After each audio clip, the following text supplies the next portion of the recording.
Alright guys, so ang una natin gagawin pag install ng L3210 sa ating desktop. Ito guys, sa computer na to guys ha, desktop natin guys. Click mo muna yung Google Chrome. Then i-type mo dyan, Epson space L3210. Ayan guys, ito na lang. Pwede na itong hanapin mong ito, L3210 installer. Yan. Okay guys. Then ang hahanapin mo po, itong pangalawa guys, palakihin natin. Itong may Epson EcoTank L3210. Itong may SPT. Right? Click mo po ito. Yan. Yan po yung lalabas. Okay? So ang gagawin natin guys, ibaba mo ng konti.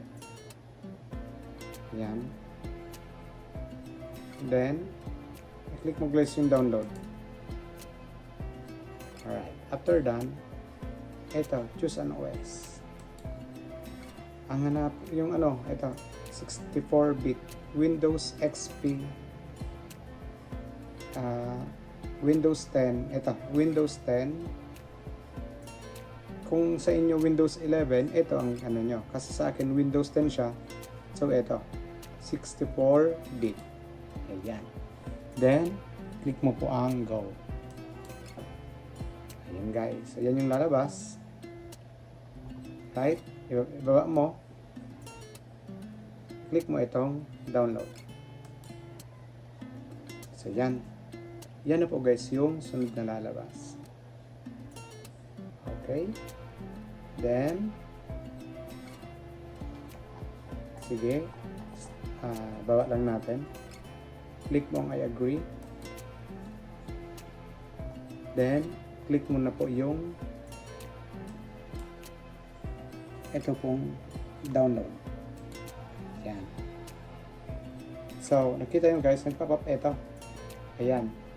So, i-open lang natin itong so, yan. Ito na siya guys. Epson L3210. Double click. Click mo guys yung yes. Yun. Hintayin nyo lang guys. Yan. Walang cut yan guys. Hindi ko na ika-cut para tuloy-tuloy yung process natin.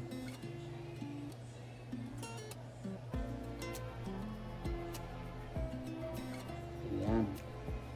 So, dapat daw guys, yung printer natin dapat naka-connect na mismo sa computer natin or sa laptop natin. Click mo lang yung okay kasi sa akin naka-connect na. Then, click mo yung accept. Yun. So, yes mo lang siya. Okay, and then click mo po yung next. Ayan. Then, syempre, may nilagay na tayong ink kasi matagal na yung printer natin. Click mo lang yung next. Ayan. So, hintayin ulit natin yung guys. Ganyan lang po ang pag-install ng printer. And mamaya, papakita ko kung gumana na ba siya sa pag-print. Okay. Ayan. Then, alright, hintayin lang po natin yan. So, kahit pa paano, hindi na kayo magpapa-install sa shop, sa labas. Nakakatipid na kayo sa oras at syempre sa gastos. Kasi free naman po siya eh. Meron siya may nakakuha na naman tayong mga libre dito. Ayan. So, kanyan lang. Hindi naman masyadong matagal ang pag-install nito. Hayaan nyo lang siya dyan guys hanggang sa mapuno yung pag-install ng scanner driver. Kasi yung printer bag natin na L3210, 3-in-1 yung guys. Scanner, ayan na. So, ayan. Connect the computer and printer with a USB cable. Okay? So, yan. So, i-on lang natin yung printer kasi hindi sa akin naka-on. Ayan. Alright. So, yan guys. In-on ko yung printer ko. Kaya nawala yung dun sa baba. Dapat naka-on na yung printer nyo pag magko-connect kayo nito. Para mabilis. Ayan guys. So, yan. Hintayin lang natin guys.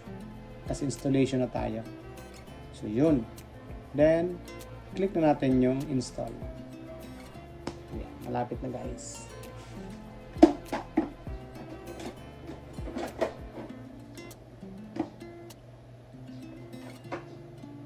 Ayan guys, so, hintayin lang po natin yan.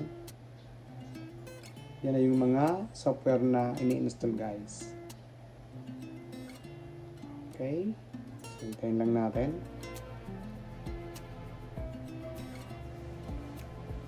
And mamaya, susubukan natin kung naka-install na ba tayo ng ating printer at kung tama ba yung ginawa natin. So, hintayin lang guys na mapuno.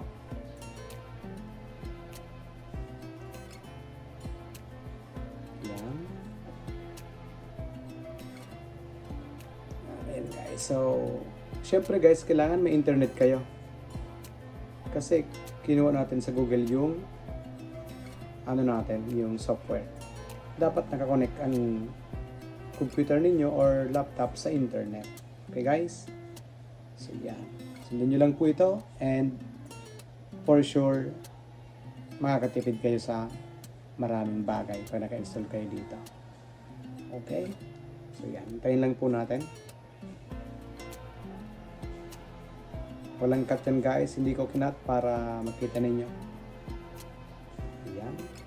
Ito yung part na medyo matagal-tagal guys kasi installation na siya ng lahat. Alright. So, ini-install na lahat. Okay. So, maliit lang siyang file pero maraming software na nilalagay.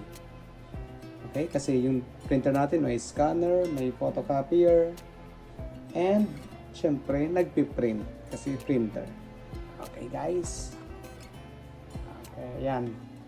So, ayan guys. So, susubukan na natin siyang i-print test page. Ayan guys. So, ito yung printer natin. Tingnan nyo guys. Click natin to kung makaprint na. Ayan. Ayan guys. Ayan. Ayun. Ayan guys. So, ganyan lang guys, oh. So, may nakalagay dyan, ha? Congratulations, you have finished setting up your printer. Ayan. So, ganyan lang guys. So, pag nakaprint na kayo ng ganito, malapit na. Ibig sabihin, patapos na kayo. Okay yung pag-install natin. So, i-click lang natin yung next. Ito guys. Ayan. So, check functions na tayo. So, ayan guys. Hintayin nyo lang. Then, ito sa taas, yan yun, ask me later na lang yan. Then, exit. Yun. So, ibig sabihin guys, tapos na po tayo. Okay? So, yan na yung lalabas. Hintayin nyo lang. Ayan, getting ready. Collection agent. Ayan. Pagkatapos yan guys, okay na.